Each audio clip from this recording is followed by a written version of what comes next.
El contador de sueños. La guerra no siempre suena a explosiones. A veces su primer sonido es un gruñido, el estómago de un hombre que recuerda que es humano. Antes de las órdenes, de las marchas, de las banderas, hubo millones de amaneceres en los que el primer combate fue buscar algo caliente que meter entre los dientes. Esta es la historia de esos desayunos robados, de esas latas abiertas con manos heladas, de cómo la comida fue más que alimento, fue moral, memoria y a veces salvación. Imagina una mañana en una trinchera. La niebla levanta del barro y del aliento. El mundo tiene el color apagado de una fotografía antigua.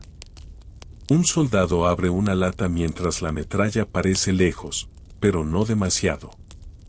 Lo que encuentra dentro dicta su día: carne en conserva, un poco de puré, una galleta tan dura que podría apoyar una placa de casco. Lo prueba por necesidad, no por placer. Y sin embargo, en el acto de compartir ese bocado con otro, nace algo parecido a una tregua. La comida sostiene la conversación que los hombres aún conservan, la broma rancia, la invención para alterar el gusto hasta que se parezca a algo conocido. Las raciones fueron el intento de domesticar la guerra. Nombres técnicos, K-ration, C-ration, D-ration, prometían eficiencia, calorías y portabilidad.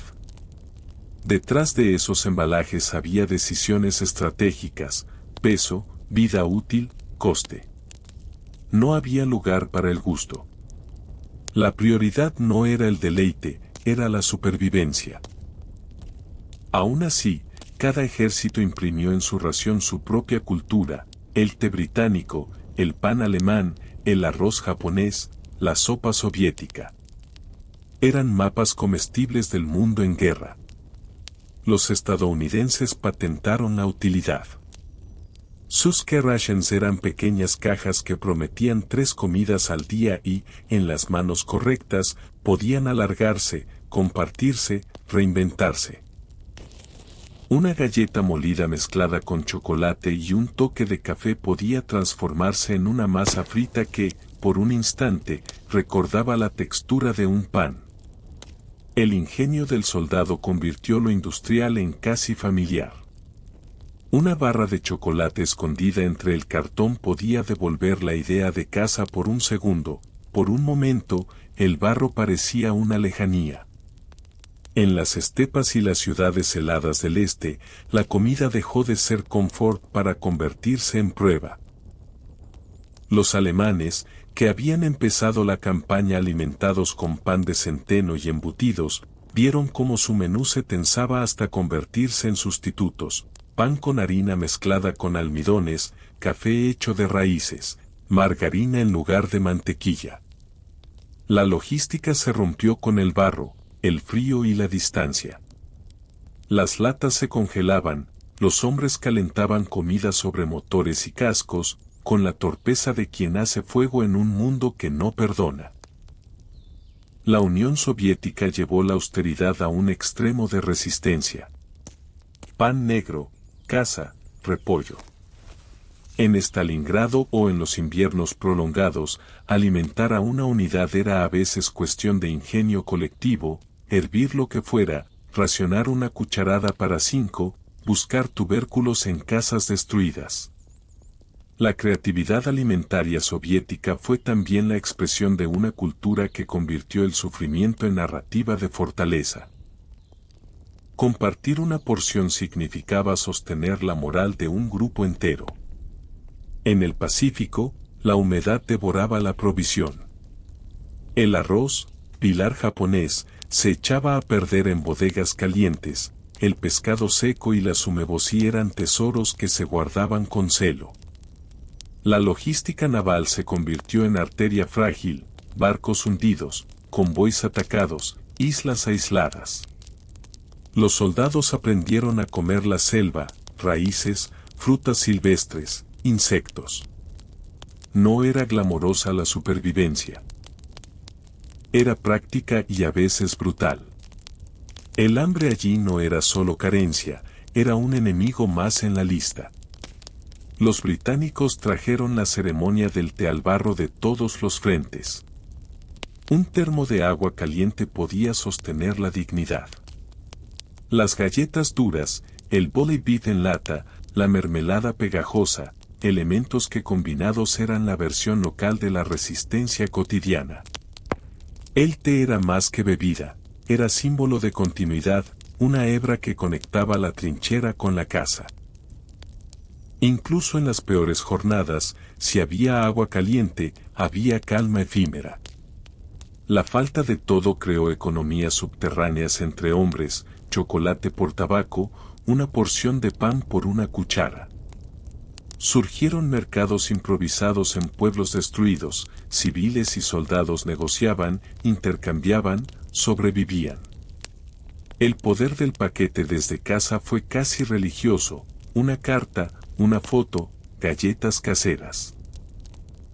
Aquellas cajas cruzaban océanos y se convertían en mensaje, memoria y alimento para quienes las recibían. Los cocineros de campaña, esas figuras casi sagradas, trabajaban con lo que la guerra permitía. Ollas gigantes, cucharones que parecían remos, colas que olían a humanidad. En algunos momentos, una sopa caliente cambió el ánimo de un regimiento entero. No era lujo, era alivio. Muchos soldados recuerdan más la sensación de una olla humeante que la del blindaje que los protegía. Hubo experimentos técnicos con la comida, barras energéticas, chocolates endurecidos que no se derretían, alimentos deshidratados. Algunos de esos inventos fueron funcionales, otros represalias gustativas, la D-Ration, diseñada para no ser apetitosa, recordada por su dureza y su capacidad para resistir cualquier clima. Aún así, cuando la necesidad apremiaba, incluso esa barra se convertía en tesoro. La escasez no solo deformó la mesa, deformó la conducta. En situaciones extremas, el hambre empujó a saqueos, a acuerdos peligrosos, a actos que la memoria recuerda con rubor. Hay relatos de unidades que se enfrentaron por un trozo de pan, de ciudades donde la supervivencia se negoció en base de comida. Estas historias forman una cartografía moral de la guerra, límites que se traspasan cuando el cuerpo reclama prioridad. Sin embargo, la comida también trajo momentos de compasión. Civiles que compartieron pan con tropas, enemigos que intercambiaron raciones en breves treguas, soldados que dieron su porción a un compañero herido. Estos gestos, mínimos frente al horror, fueron pulsos de humanidad que sobrevivieron a la violencia. Una sopa compartida puede ser un acto de rebeldía contra la barbarie. La nutrición tuvo consecuencias estratégicas, ejércitos mal alimentados perdían resistencia física y moral, enfermedades por deficiencias aumentaban. Decisiones tácticas se veían afectadas por la capacidad de mover y mantener hombres sanos. Así se comprendió la comida como variable de guerra, no solo logística, sino instrumento de poder. Abastecer bien podía significar ganar batallas. Los veteranos recuerdan sabores con la misma nitidez que bombas y nombres de comandantes. Para unos, el olor del pan horneado era memoria de hogar, para otros, la textura de las galletas duras marcó por años la relación con la comida. Los paquetes desde casa quedan en relatos como talismanes. Regresar a un plato familiar fue para muchos la verdadera reconstrucción tras el armisticio. La posguerra enseñó lecciones que se incorporaron a la política alimentaria, reservas estratégicas, mejor diseño de raciones, inversión en logística y en la ciencia de la conservación. La guerra había mostrado que la dieta de un ejército influía directamente en su capacidad de mantener campañas. El mapa de la victoria pasaba también por rutas de camiones y almacenes. Recuerdo que las cartas desde casa eran moneda de plata. madres que horneaban galletas en cocinas con miedo, esposas que doblaban recetas entre sábanas, hermanos que enviaban notas con instrucciones para cocinar como si eso fuera una forma de proteger. Esas cartas solían ahogar, y al abrirlas un soldado no solo leía palabras, olía la harina, la mantequilla y la voz de quien lo esperaba. Las cocinas de campaña tenían su propio ritual: fuego, agua, la cuchara que golpea la olla. Un cocinero curtido, con dedos quemados y manos firmes, medía porciones como quien reparte justicia. No había Tupperware, solo cucharones y esperanza. En ocasiones, los cocineros improvisaban panés con harinas mixtas y restos. El resultado no era pan en sentido estricto, pero se comía con la reverencia de quien sabe que quizá la próxima noche no habrá nada. En las islas del Pacífico, el paisaje tropical se volvió juez implacable: humedad, insectos, calor. Un paquete en mal estado hacía que una ración se descompusiera en horas. Los soldados aprendieron a distinguir el buen arroz del arroz que había decidido convertirse en algo vivo. Muchos desarrollaron técnicas de conservación rudimentarias: colgar las raciones al sol, envolverlas en telas, ahumar pequeños trozos de pescado. La inventiva fue, a menudo, cuestión de vida o muerte. El sabor se convirtió en memoria corporal. Décadas después, veteranos relatan cómo un olor detonaba una escena completa: la forma de la mesa, la voz de un compañero, el frío de una mañana concreta. Esos recuerdos gustativos son fragmentos que la guerra dejó incrustados en el cuerpo: trauma, nostalgia, anécdota. La cocina del recuerdo no respeta el tiempo, resucita sensaciones en momentos inesperados. Las sustituciones forzadas dejaron huellas. Cuando faltaba café, se tostaban raíces. Cuando la mantequilla desaparecía, una grasa industrial ocupaba su lugar. Esos sucedáneos cuidaron el cuerpo pero dañaron el alma culinaria.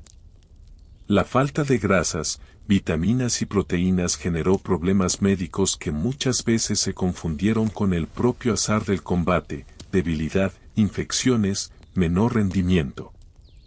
La ciencia de la ración tuvo que evolucionar rápido. Hubo, además, pequeños mercados informales en retaguardia, donde un hombre con acceso a bienes podía intercambiar. Eran espacios frágiles, siempre amenazados por inspecciones o saqueos, pero funcionaban como válvulas: un pan fresco, un huevo, podían transformar la jornada. El truca reordenó prioridades, la comida se volvió moneda y el afecto se trocó por sabores. En ocasiones, el hambre produjo actos que la memoria oficial prefirió no narrar con detalle. Los asedios prolongados, las ciudades cercadas, presentaron casos extremos. Canibalismo en puntos aislados, relatos de hombres que, olvidados, tuvieron que decidir entre la ley y la supervivencia. No son anécdotas para el orgullo, pero forman parte de la verdad histórica: el hambre puede quebrar códigos morales. La logística alimentaria se volvió arte de ingeniería. Rutas seguras, convoys protegidos, depósitos bien ubicados, todo ello definía la capacidad de un frente. Los blindados no solo necesitaban combustible, las tropas necesitaban pan. Perder un depósito de provisiones podía equivaler a perder una batalla por desmoralización. La guerra moderna mostró que la victoria pasaba por la habilidad de sostener a hombres con calorías, no solo con órdenes. Entre tanta austeridad, surgieron creaciones culinarias sorprendentes. Un plato improvisado en una cocina rodante, mezcla de carnes y legumbres, fue bautizado por una sección con un nombre que sobrevivió décadas. Las denominaciones locales se transmitían en bromas que ayudaban a mantener el humor. Reírse del menú fue una medicina silenciosa contra la fatiga. Finalmente, la reconstrucción posterior incluyó mesas públicas, comedores comunitarios y programas de racionamiento para civiles. En la posguerra, la comida pasó a ser instrumento de política, estabilizar poblaciones, evitar hambrunas y asegurar paz social. Aprender a alimentar a la nación fue una de las prioridades que transformaron gobiernos y economías. Los alimentos también se politizaron, racionamientos, permisos, privilegios. En algunas unidades, los oficiales accedían a mejores raciones, en otras, la distribución buscaba garantizar equidad. El contraste entre quienes tenían acceso a paquetes y quienes no alimentó resentimientos que luego se transformaron en relatos que los veteranos contaron en mesas familiares. En hospitales de campaña, la dieta era parte de la recuperación. Pacientes con heridas profundas necesitaban proteínas y calorías para cicatrizar. Enfermeras y médicos improvisaron menús que ayudaran a restituir fuerzas, caldos, papillas nutritivas, alimentos enriquecidos con vitaminas cuando estaban disponibles. La comida, en ese contexto, fue medicina. Las mujeres en la retaguardia jugaron un papel clave, voluntarias que cocinaban para unidades, organizaron envíos. Las cocinas comunitarias abastecían no solo a soldados sino a familias desplazadas. Esa labor silenciosa fue parte vital del esfuerzo bélico, alimentar a la nación era sostener la guerra. Los prisioneros de guerra vivieron la experiencia alimentaria de manera singular.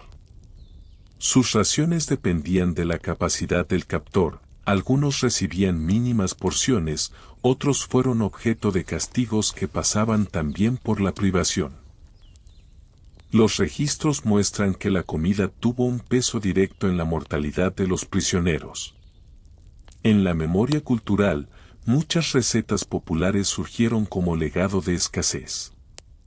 Platos que reinventaban sobras, que estiraban caldos o que transformaban raíces en estofado se consolidaron en la posguerra. La creatividad culinaria de la necesidad entró en la cocina civil y se transformó en tradición. Por último, recordar es también reparar. Restaurar sabores y mesas fue, para muchos sobrevivientes, una forma de curar. Comer sin miedo, cocinar con calma, devolver la mesa a su función social significó para generaciones recuperar una parte de lo perdido. El registro olfativo y gustativo de la guerra quedó incrustado en la piel de los que volvieron. Un olor a sopa caliente podía desencadenar una memoria entera, el nombre de un compañero, la fecha en que se compartió, la risa nerviosa antes de un ataque. La comida, en ese sentido, actuó como archivo viviente, un catálogo sensorial que preservó historias que los mapas no cuentan. Al reconstruir la mesa después del conflicto, las sociedades intentaron también recomponer identidades rotas, enseñar a las nuevas generaciones a cocinar, a conservar, a recordar por qué un plato era sagrado. La guerra tenía una forma extraña de moldear la identidad de los hombres. Algunos decían que los volvía más duros. Otros, que les arrebataba lentamente lo que eran. Pero había algo que todos aprendían tarde o temprano, en medio de los disparos, del frío, del barro y de la incertidumbre constante, la comida podía convertirse en una brújula emocional, un punto desde el cual recordar quiénes habían sido, quiénes eran y quiénes querían seguir siendo. Cada ración era una historia. Cada lata abierta, un recordatorio silencioso de lo que el mundo les había arrebatado y, al mismo tiempo, de lo que aún quedaba por defender. En muchos frentes, la rutina alimentaria marcaba el ritmo de la supervivencia. Los soldados podían pasar horas sin saber qué día era, pero nunca olvidaban cuando habían comido por última vez. Había algo casi ritual en ese acto. Buscar una sombra, un rincón, una roca, cualquier lugar mínimamente seguro para sentarse, tomar la lata o el pan, y permitir que el cuerpo absorbiera aquello que mantenía unida la voluntad. La mayoría comía en silencio. El ruido de las bombas era lo suficientemente ensordecedor como para que las palabras resultaran inútiles. Los hombres desarrollaron una especie de sensibilidad hacia la comida que difícilmente hubieran imaginado en sus vidas anteriores. El sonido metálico de una cucharilla contra una lata podía significar alivio o nostalgia. El olor de un caldo improvisado podía despertar recuerdos dormidos. Una cocina familiar, la voz de una madre, el ambiente cálido de una casa que parecía ahora tan distante como un sueño. En ocasiones, un simple pedazo de pan duro podía convertirse en un puente hacia la vida que dejaban atrás cada día. Pero la guerra no siempre daba tregua. En los momentos más difíciles, los soldados aprendieron a comer de pie, bajo la lluvia, con los dedos entumecidos, con la ropa pegada al cuerpo y la mente en un estado de alerta constante. No había tiempo para quejas. El estómago vacío no negociaba con la realidad del combate, y por eso incluso la peor ración era recibida como un regalo. Muchos se obligaban a sonreír mientras comían, como una forma de desafiar al miedo, de demostrar que aún quedaba algo humano dentro de ellos. En el frente del Pacífico, la humedad lo invadía todo. Las raciones se echaban a perder con facilidad, y los insectos parecían luchar también por un pedazo de alimento. Los soldados aprendieron a agitar sus latas para ahuyentar a los intrusos antes de abrirlas.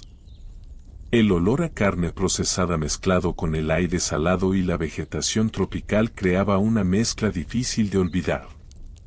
Sin embargo, incluso allí, en medio de la jungla, la comida mantenía su estatus sagrado. Era lo único que pertenecía a ellos y no al entorno salvaje que intentaba devorarlos. La guerra aérea ofrecía un escenario totalmente distinto. Los pilotos, suspendidos entre nubes y explosiones, dependían de raciones pequeñas y extremadamente prácticas. Barras comprimidas, tabletas energéticas, bebidas fortificadas.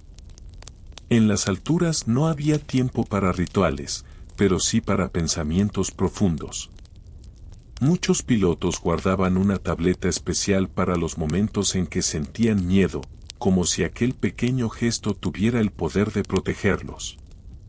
Comer en un avión de combate era como comer en el borde del mundo. Rápido, frío, silencioso, pero profundamente humano. Mientras tanto, en los frentes urbanos, aquellos devastados por el fuego y los escombros, la comida era una negociación constante con el entorno. Los soldados aprendían a usar cualquier cosa como mesa, un trozo de pared caída, la parte trasera de un vehículo abandonado, una puerta rota. Allí la comida sabía a polvo, a humo, a ceniza. Pero también sabía a resistencia. En medio del derrumbe, un bocado podía darle a un hombre la fuerza suficiente para seguir avanzando por una calle que ya no era calle, sino un laberinto de ruinas. La relación con la comida no solo era física, también era psicológica. Muchos soldados desarrollaron una especie de fantasía culinaria que los acompañaba en sus noches más difíciles. Pensaban en platos enteros, guisos, panes suaves, carnes jugosas, frutas frescas. Pensaban en las sobremesas largas, en los olores cálidos que se escapaban de una cocina familiar. Algunos escribían listas de menús en sus libretas, como si aquello fuera una oración para el futuro.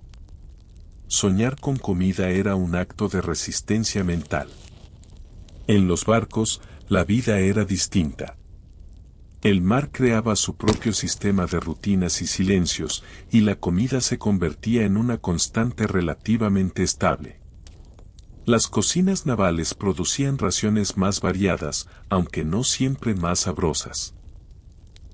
Pero los marineros agradecían la regularidad, 3 comidas al día, casi a la misma hora, eran un lujo para quienes sabían que en tierra firme eso no siempre era posible.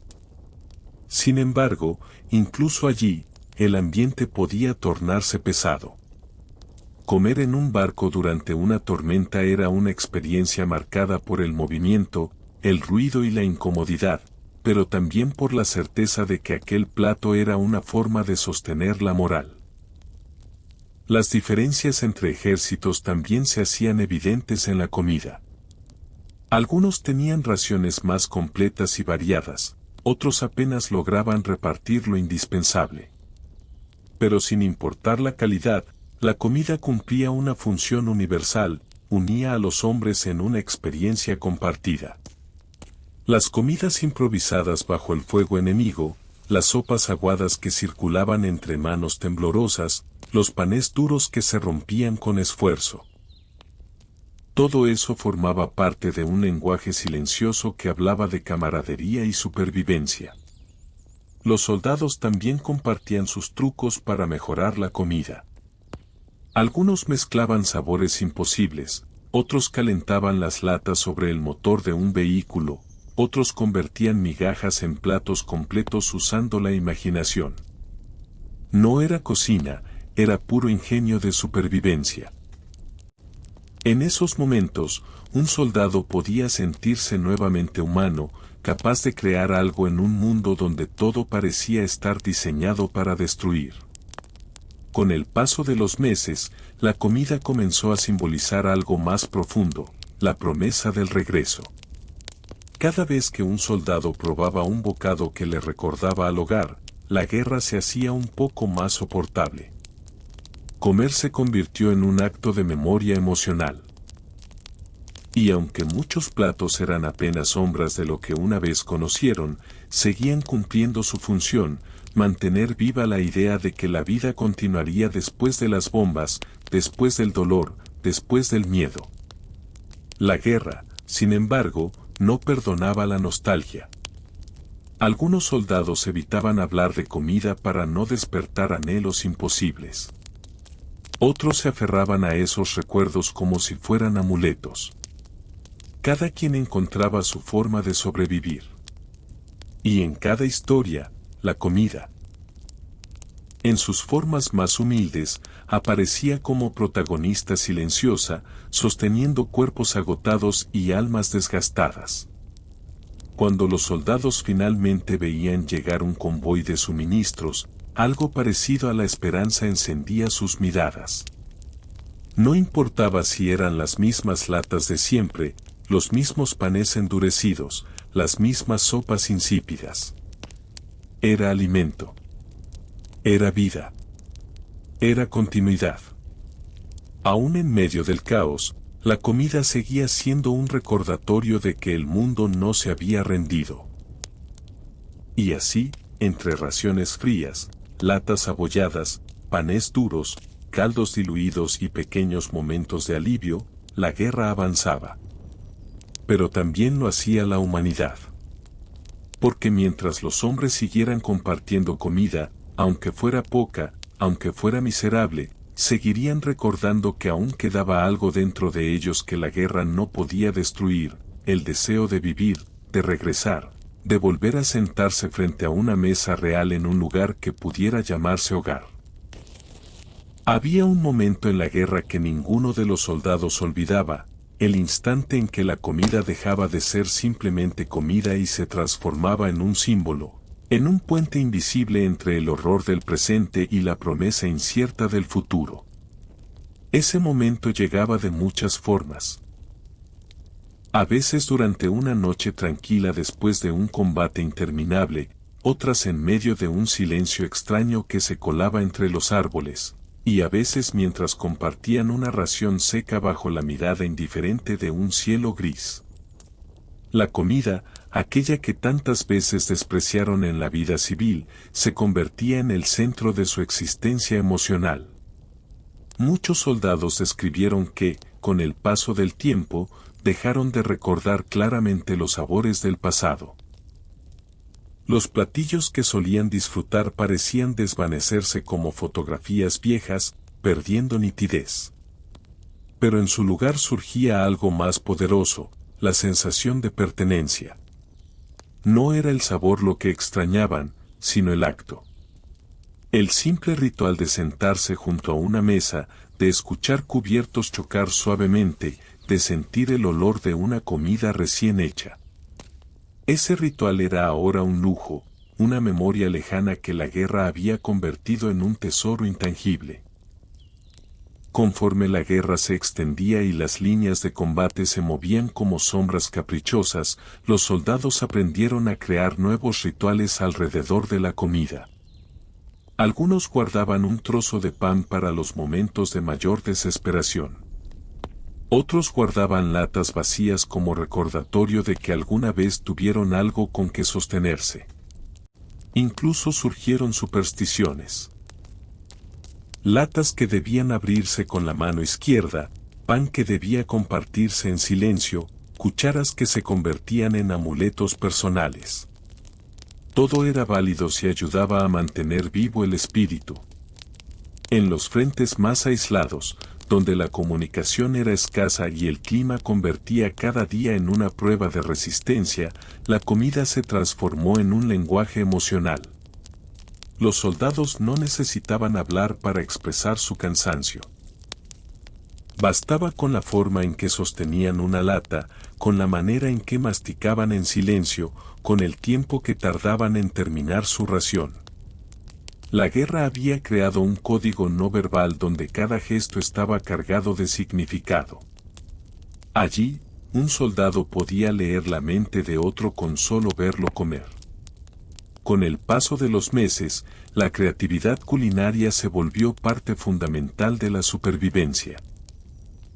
Algunos soldados mezclaban ingredientes improvisados, otros convertían partes de sus raciones en pequeñas invenciones que les recordaban a la cocina casera, aunque fuera apenas una sombra. Calentaban latas sobre el motor de los vehículos, fabricaban pequeñas hornillas con latas vacías, mezclaban hierbas encontradas para darle sabor a sopas miserables. Cada improvisación era un acto de rebeldía, una muestra de que la guerra no había devorado completamente su humanidad. Pero no todos los frentes ofrecían las mismas oportunidades. En los lugares más devastados por los combates, la comida llegaba con mucha menos frecuencia. Los convoys eran atacados, los caminos bloqueados, los suministros desviados. En esos momentos, la comida se convertía en una moneda más valiosa que el oro. Algunos soldados escribían cartas imaginarias donde describían banquetes imposibles como una forma de escapar, aunque fuera por un instante, del hambre que los perseguía como un depredador silencioso. Otros simplemente cerraban los ojos mientras comían, intentando recordar un sabor real, un hogar real, una vida real. Los médicos militares comenzaron a notar algo inquietante. El hambre prolongada no solo debilitaba el cuerpo, sino también la mente. La falta de nutrientes hacía que los hombres se volvieran más irritables, más silenciosos, más propensos a caer en la desesperación. Por eso insistían en mantener rutinas estrictas alrededor de la comida.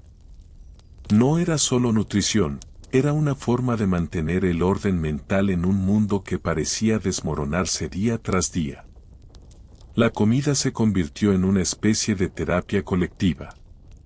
Cuando comían juntos, recordaban que aún formaban parte de algo más grande que su propio sufrimiento.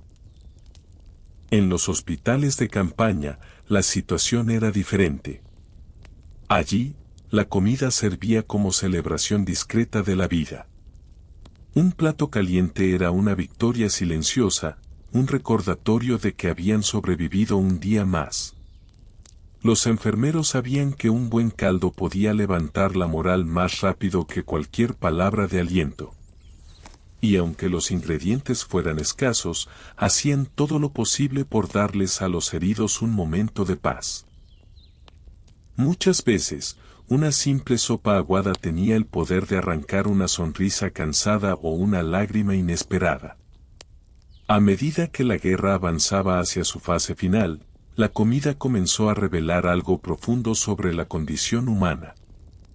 En los momentos más oscuros, cuando el hambre se mezclaba con el miedo, los soldados descubrían su verdadera fuerza.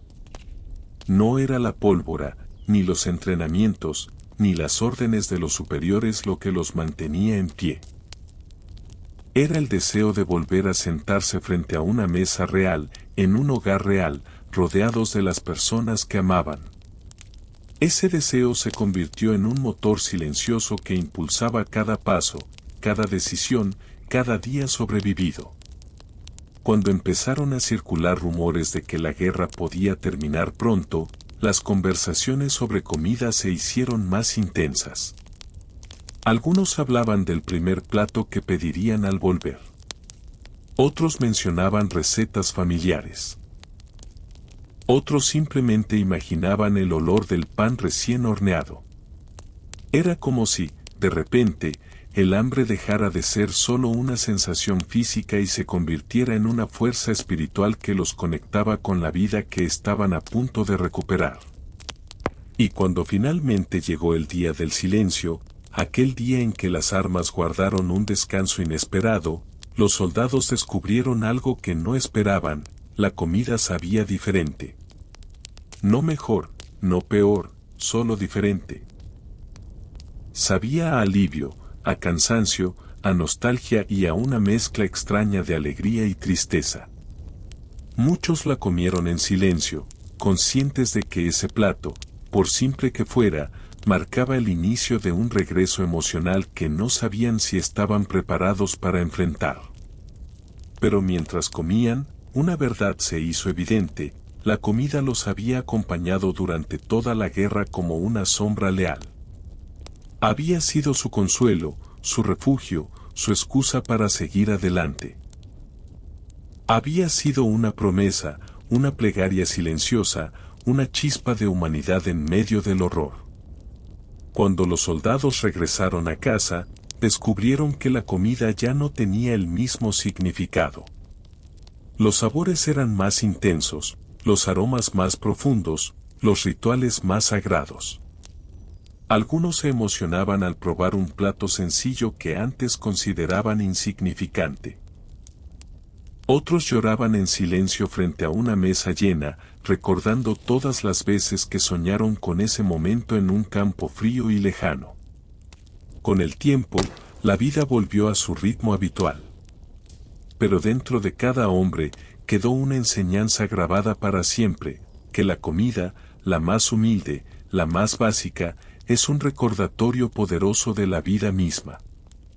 Que incluso en los momentos más oscuros, un simple bocado puede encender la esperanza. Que compartir una ración, por pobre que sea, es un acto profundo de humanidad.